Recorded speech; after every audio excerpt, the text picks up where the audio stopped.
Valentin, my friend, first of all, welcome. How are you doing Hey, today? I'm doing fantastic. Thanks for having me. Where are you Good to be calling here. from? Right now I'm in Barcelona, a lot on the go recently. But right now I set up my base here for the next couple of weeks. That's nice. So let's first start from the beginning. You were a music producer first, right? Right? How did that go? Well, it's been a quite of a journey, right? Like you don't go into the music industry as someone who's not really all in on that because you will never make it. And when I was about 13, I just fell in love with music and playing music. So I became a session player, guitar player, and worked myself into studios and became a music producer step by step and ghostwriter.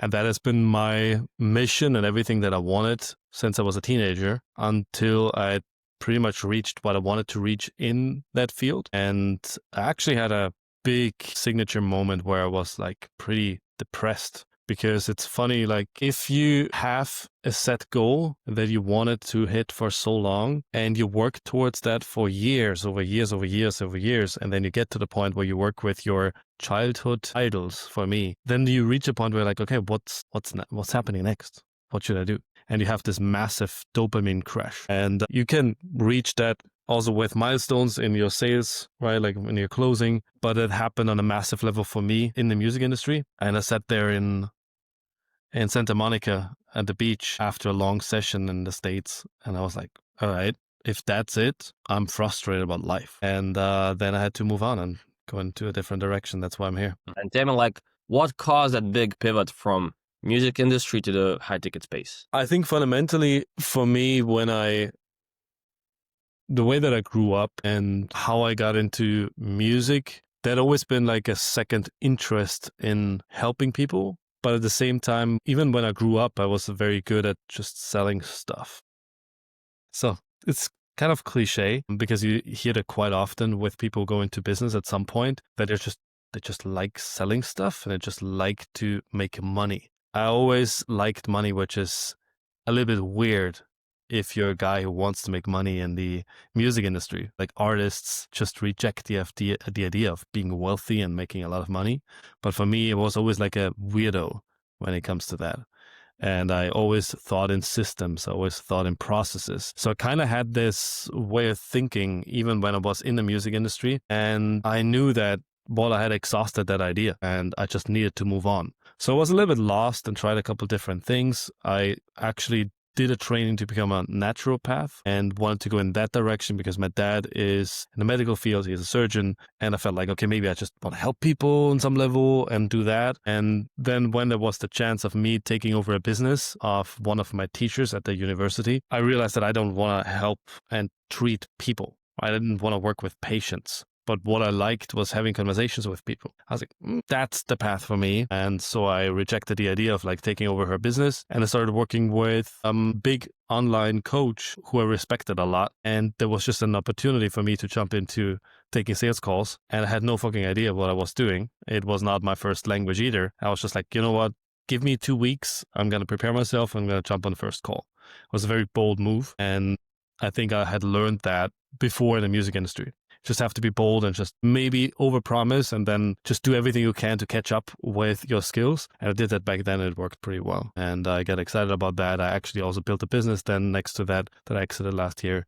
And a lot of things moved from that moment on of me saying that dream of being an artist, being a rock star, which it was initially, is just exhausted. I just want something different.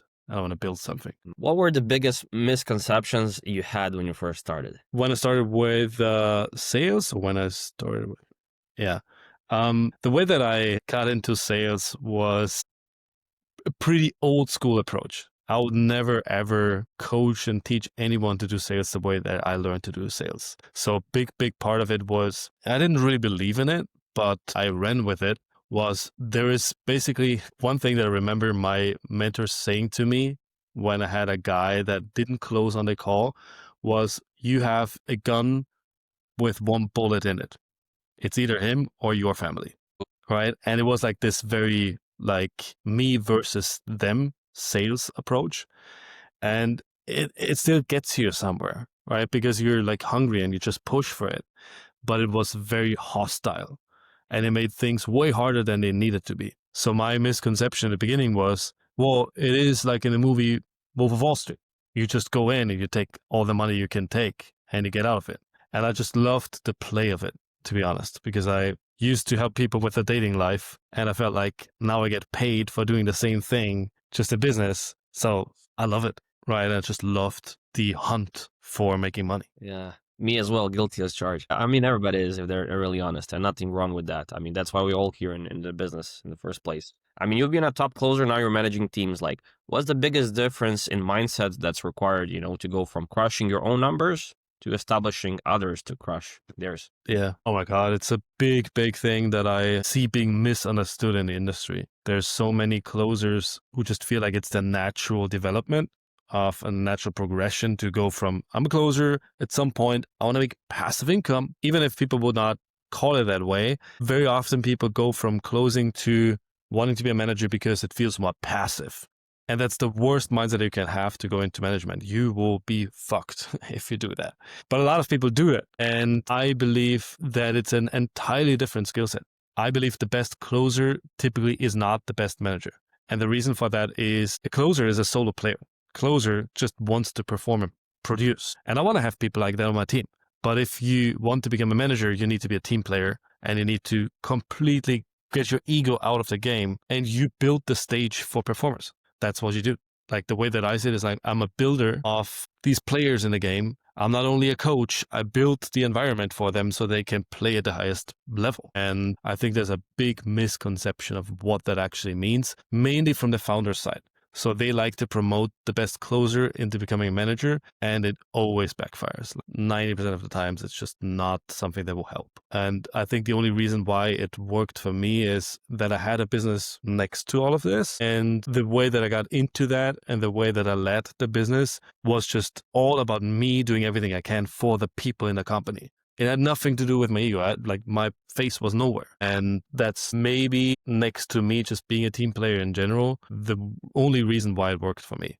But I also love playing solo. So I understand that too. It's just that you cannot do both. That's true. And what's one piece of advice you would give to someone who's aspiring manager and he's coming for the closing background, let's say? I had a conversation about that with a sales rep who had been on one of my teams before. And he asked me like, hey, in a message, can you give me some tips on how I can get into management or how I can lead the team, because he's already signed up for it.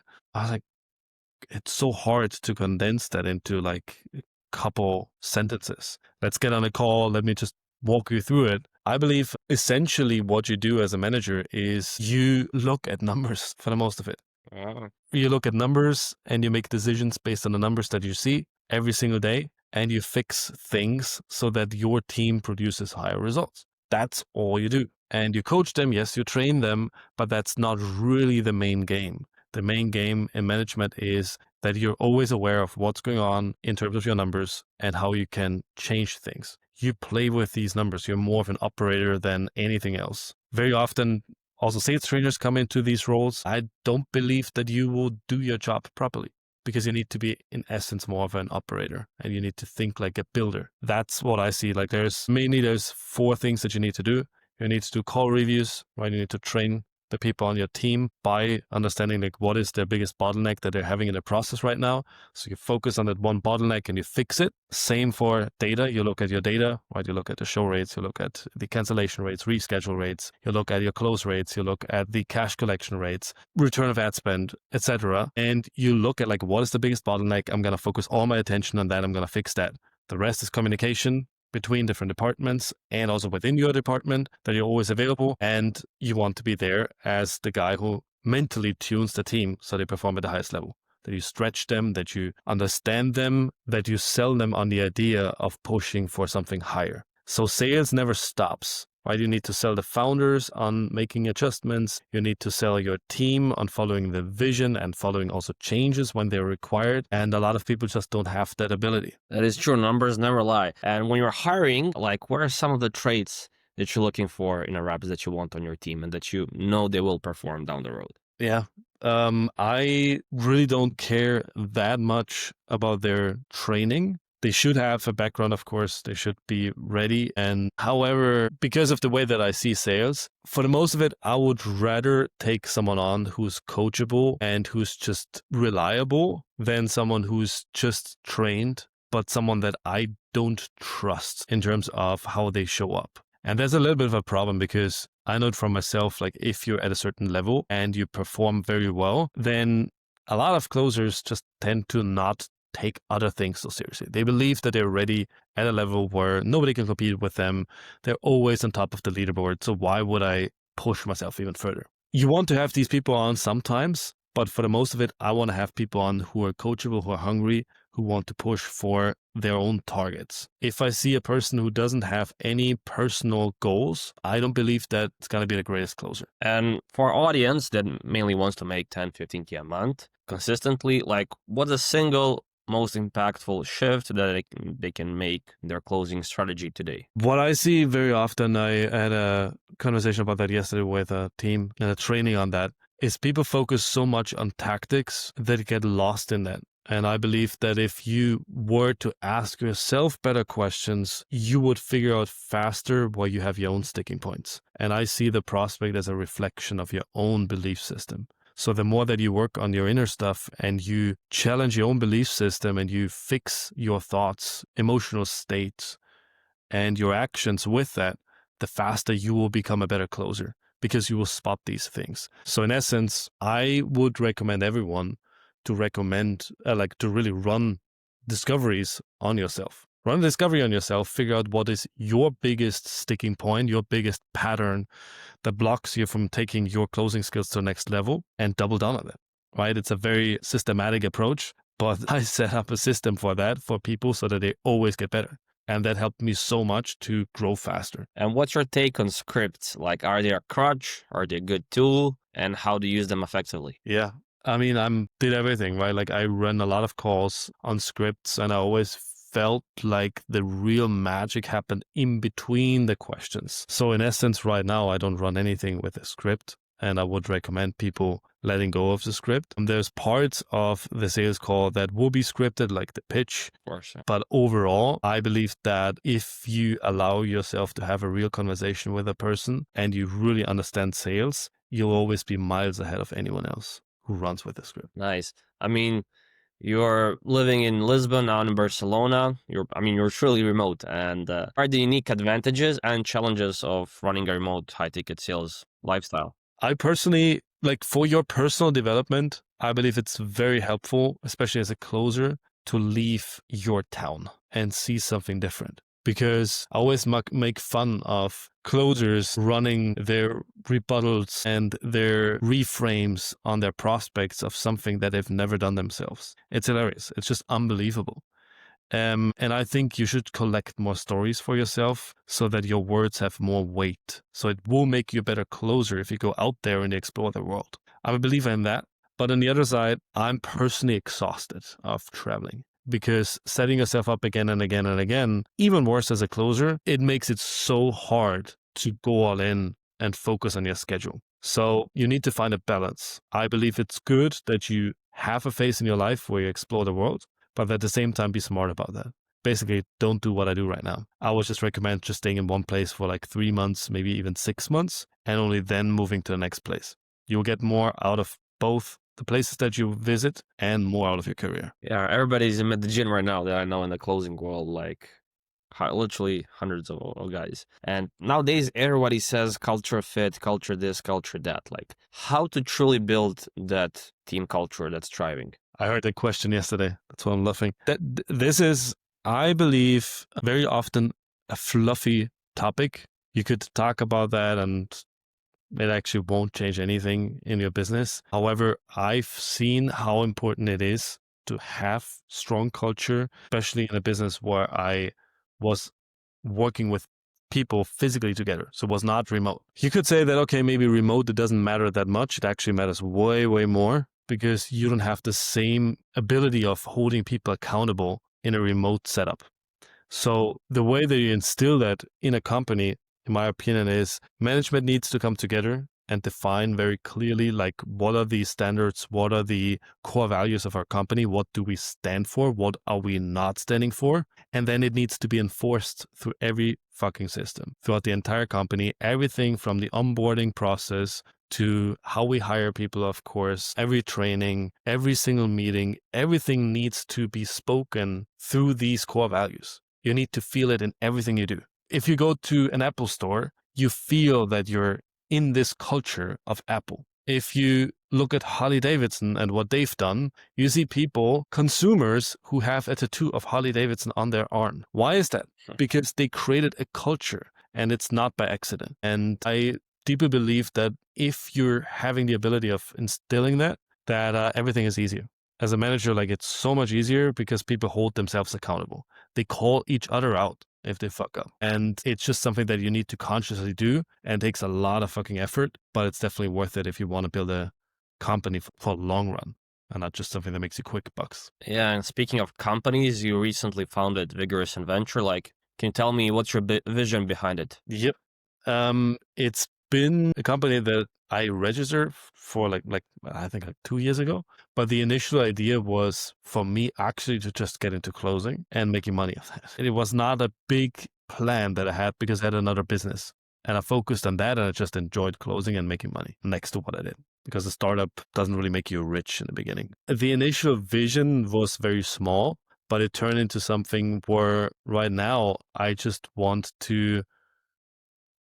want to build infrastructure and systems in online educational brands that make companies really have an impact that they deserve. I still believe that there's a lot of companies who miss out on so much simply because nobody took the effort to actually build proper sales systems. And that's what it turned into. It started as, hey, I'm just going to make money as a closer, into now we're couple people working together on creating a vision of doing something completely different. It's not a sales agency. It's us coming in and building infrastructure for companies that need it. Yeah. I mean, what are your daily non-negotiables for maintaining, peak performance that's needed to scale companies? Daily non-negotiables for me at the moment, they do change, which is kind of like not aligned with the word non-negotiables, but they did change because I had been in a phase of my life where I was just hungry and I just wanted to grow and I wanted to push for things. I was very aggressive with everything I did. Very intense. And in that time, I would have told you, well, I need to hit a workout every single day. I need to go outside immediately every single day. Right now, I'm a little bit more chill with these things. It's not that there's nothing like that there, but I don't have that kind of like a super strict schedule anymore. What I recommend everyone who needs more of that, though, is, well, get sunshine.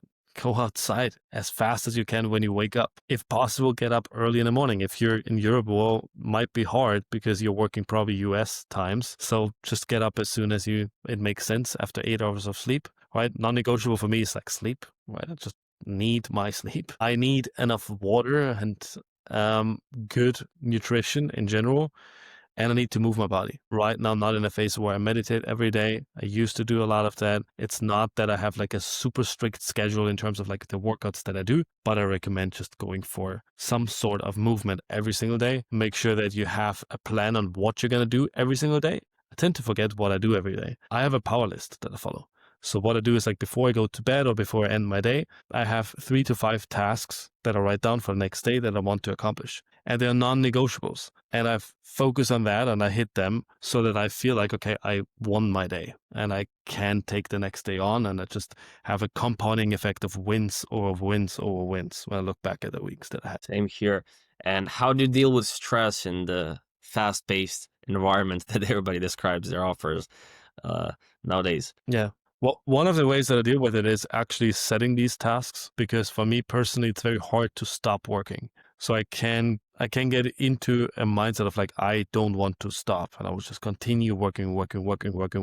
However, if you have a power list where it's like, well, these are the tasks, this is what I need to focus on and finish, I have an easier time to stop after that, right? And being realistic with you, like, I used to work 14-hour days. It's not gonna be something that your body will love over years, right? And I've done it years, for decades. I was in the music industry, I was the same person. So at the end of the day, it's about knowing what you have to focus on. And a lot of people just don't know what they need to do. So they're all over the place, and they have like a task list of like 50 different things that they kind of try to get done. I'd rather do less and really get it finished. That takes away a lot of stress. And the other side of it is, again, move your body and breath work. I think there's nothing more powerful than breath work when it comes to really high stress levels that happen right now. So if you want a fast fix, that's the fast fix, in my opinion. What are top 3 books that you would recommend to someone in personal development? That's the first few that comes to your mind. Yeah, No, like number one for me will always be The Way of the Superior Man from David Data. It has nothing to do with business. It's about masculinity. And I think every man who hasn't read that does everyone around them a disservice. You need to read that book. It's something that had a huge impact on me in terms of like the purpose in your life, what it means to have a mission and why it's so critical for you. So it's more like that part. He talks a lot about intimacy and polarity between men and women too. But like the main factor that I'm that really changed something for me was being aware of what your mission is and why it's so critical as a man that you have it and that you follow through on that no matter what.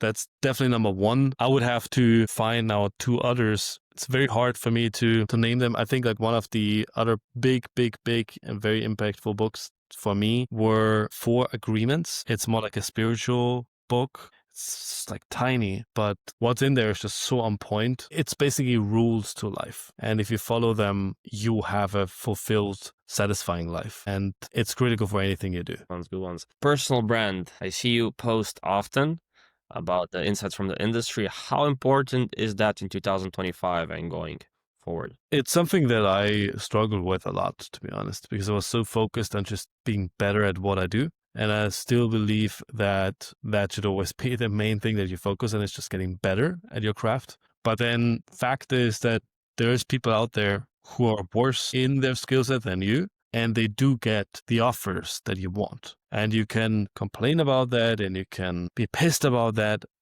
But at the end of the day, it's just, if you don't get seen, if you don't get any attention, well, then you're out, no matter how good you are. So I think it became just more and more critical because there's a lot of competition.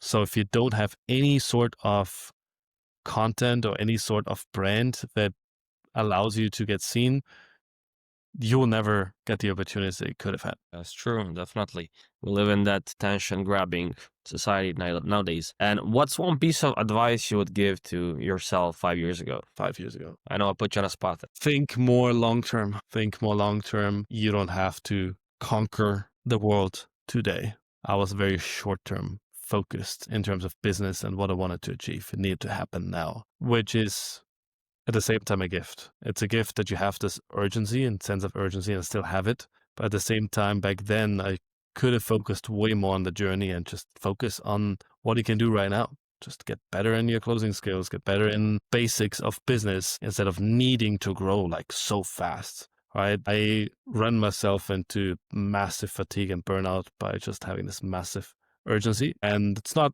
that it's bad. It's just that if you don't have a long-term plan, the chances that you will run yourself to the ground is just way higher than if you know, like, hey, this is what's going to happen in the next 5 years. But it's also a skill that you need to develop. Couldn't agree more. And what is the biggest myth about being that top closer that you wish to debunk? I would say the biggest myth is probably that you need to be the best in objection handling. I mean, right now it's a big trend that everyone who has ever been on a sales call creates their reels about how you should handle objections. And it's kind of like a copy of the last sales guru. And people believe that this is sales. No, it isn't. That's something that never happens on my calls. So I know what you're talking about. But if you do proper discovery, you don't run into these weird objections that you have to handle for the next 20 minutes. So it's complete nonsense to me. Yeah, that is true. They want with that to overcome, the 80% that should happen way before. And where do you see the industry heading in the next 3 to 5 years?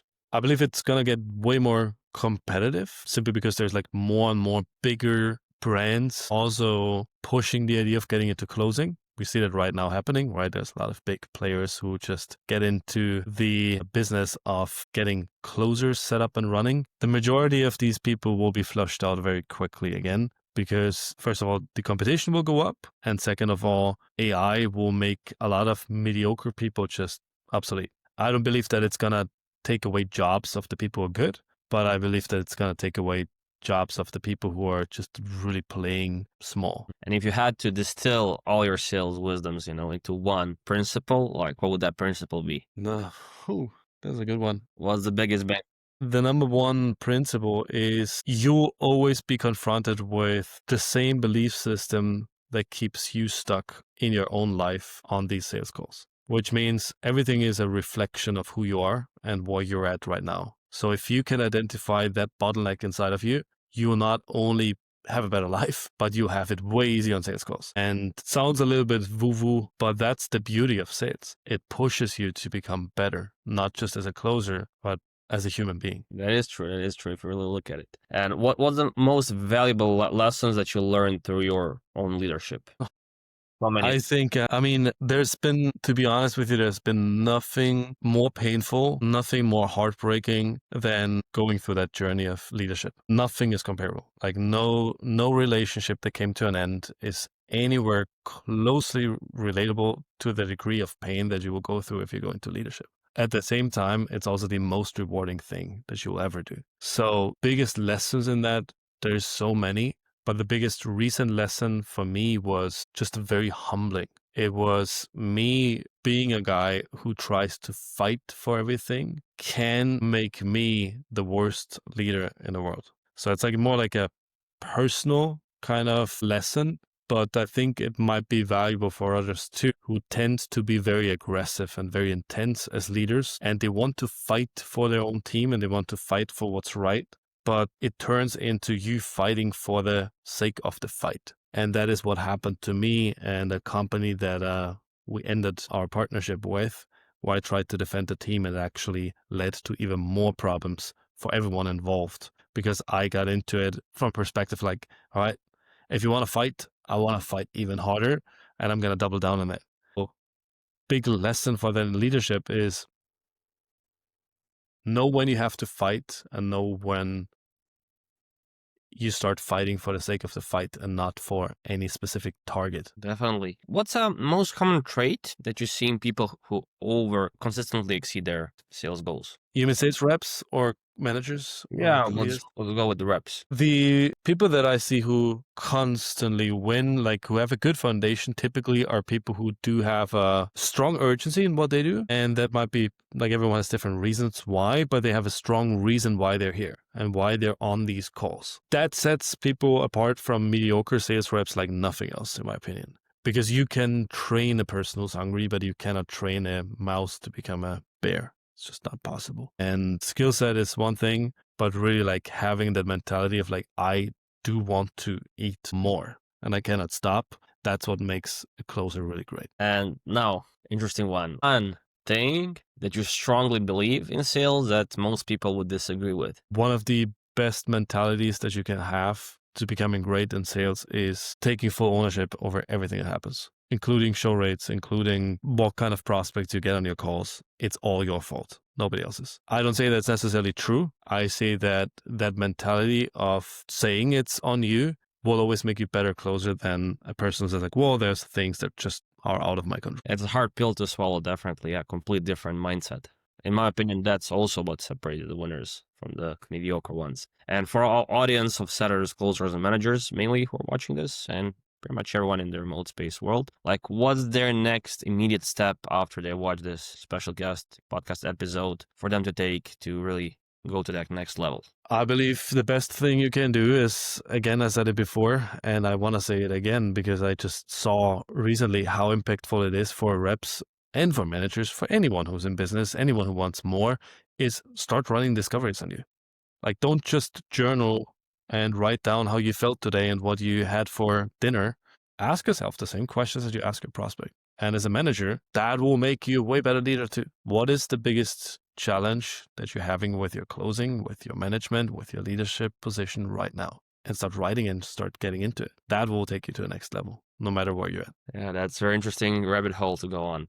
Valentin, it's been insightful. Before we wrap up, where can our audience connect with you? Yeah, at best you can find me on Instagram, and that's I am Valentin Junger. It's just my name. And alternatively, if you're more active on Facebook, which I know in this industry a lot of people are, you can also find me there. Just type in my name, Valentin Junger. I'll drop the links in the bio. Till next time, brother. Take care. Thank you so much. On winning. Take care. Cheers.